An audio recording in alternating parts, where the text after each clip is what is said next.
What is going on, everyone? My name is Northy, and tonight you are seeing a very late round 6 preview. So this is going to be pretty quick. I'm not going to... Oh my god, I'm nearly knocking the table over. This is going to be pretty quick. Not going to be anything too crazy, but I am going to go through my teams as best as I possibly can to you guys. There are a few things to look out for, so if you see this video before the round starts, then just know you've got a little bit of time to make changes, and I'm going to point some things out that hopefully will make things a little easier. But for a late review, or preview even, can I please get you to leave a like, subscribe to the channel if you are new. I am so busy at the moment, so anything would be always very much appreciated. So without further ado, let us get into the round 6 preview and see what we've got to look out for this week.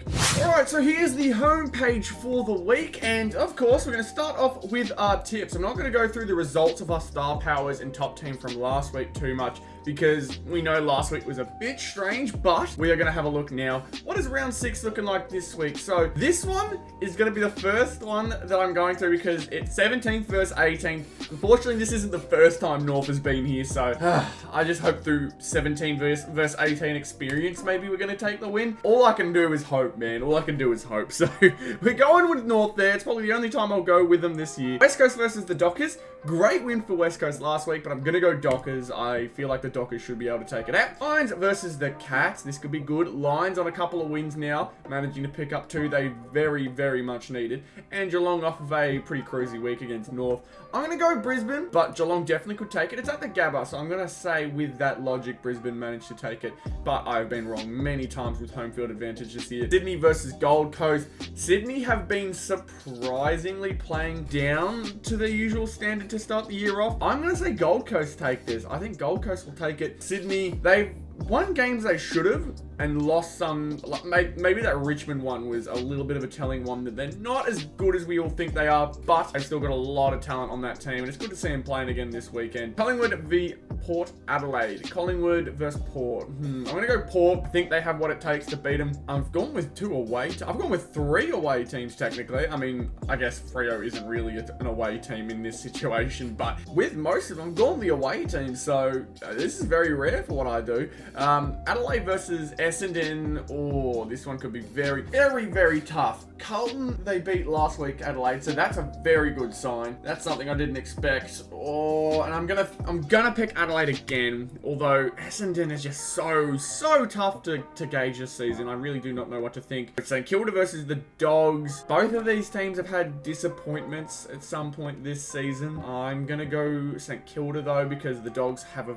fair bit of firepower that's sitting out this week. We're gonna go Carlton versus GWS. I'm actually gonna tip Carlton here. I think Carlton are gonna get the job done. No understanding as to why it may happen, but we're just gonna be exciting this week. So there's my 8 tips. That's what we're going with. Let's go and have a look, however, at what our teams are looking like. And there's not too many changes. I'm going to go through star powers fairly quickly. Only 2 changes here, Mighty and Trailblazer. So Trailblazer had to be changed because Maxi Gawn isn't playing this week. Gone with Dane Zorko. He's had a good season so far, so I'm hoping he keeps it up against the Cats. Yep, that's right. And then Harry Sheasel. He's just had too many great games for me to ignore it now. I'm going to put him in. He's averaging basically 130 for the season. So let's hope that this week he can do something similar again.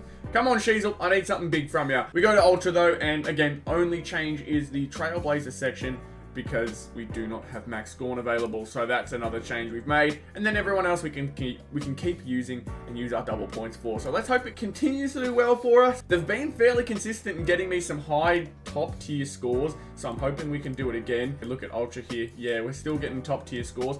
I'm ranked 19, man. Where's my prize card? I should have a prize card. Am I wrong? I feel like I should. Who knows, man? I do not know what to think of it anymore. We're going to go over to top team, though. And so I thought I was going to make some changes, but I haven't. So I thought I was going to need to move Rowan Marshall. But of course, because Max Gawn isn't playing, Rowan Marshall is going to be my pick. He has had some pretty good weeks. Last week had himself a good round, 138. He did lose to Max with 149, but you can see he was the only other one that was really that good last week. So we're going to keep with him. He's definitely up there with the best of the ruckman this season. Tim English with a rough start to the season so far. So Rowan seems to be the other pick. And Bont is, of course, out after his horrific performance. I've decided to go with safety. Zach Merritt is my pick. He did only get 104 last week, but he averages 120 for this season. I'm hoping we can find that regularity. My other pick was maybe Noah Anderson, because Noah's had a good season so far too. and he's coming off 150. But I also realized that was against a Hawthorn side where he's gotten 150 there, so I don't expect something like that to happen again. I'm pretty confident with this team. I say it a lot of the time, but this week, I legitimately think every single person here should hit 100 points. I really think it should happen. So we're going to go over to top 18 now. And you see here with top 18, a few interesting changes. So Bradley Hill has replaced Jack Sinclair because for some reason, Brad has taken Jack's usual like efficiency and amount of play. You can see 74, I'm probably in the way here, but this is Jack Sinclair. He had 74 last week. He had literally half of Bradley Hill's score.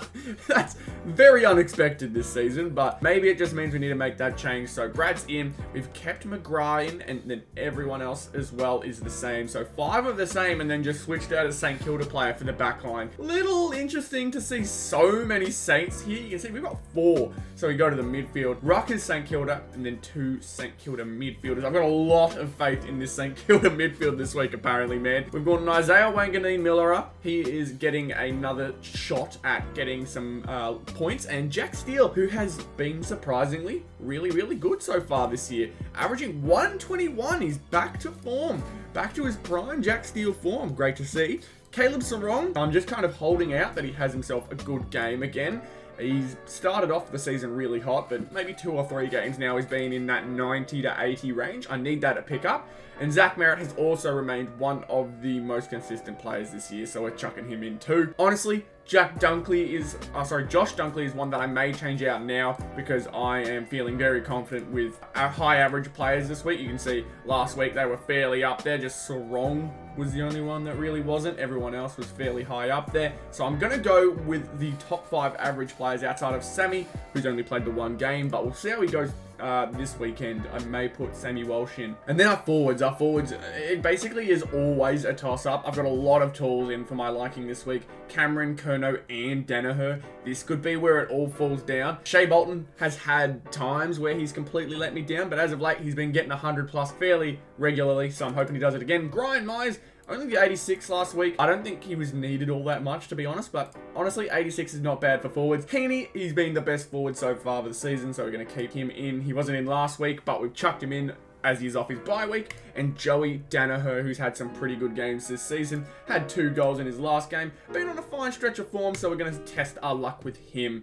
I think, yeah, not too far off everything here. 472 last week, still rank 1. I'm glad everything is finally updated, but still rank 1. We are happy days. So that's about it for this week. Hopefully we do well. I hope everything wasn't too quick this time around this week, but I really wanted to get this video out in time. I hope it still gets out in time by the time you see it. But yeah, tonight 7:30 is when the first game begins, so I'm hopeful we can get it out close by then. I don't expect many people to see it straight away, but if you are excited for your weekend of Teamcoach, be sure to leave a like on this video. Let me know what your team is looking like in the comments, and subscribe to the channel as well. If you are new here, you're always very, very much appreciated. So I thank you all very, very much for tuning in, and I'll see you all in the next one. Goodbye.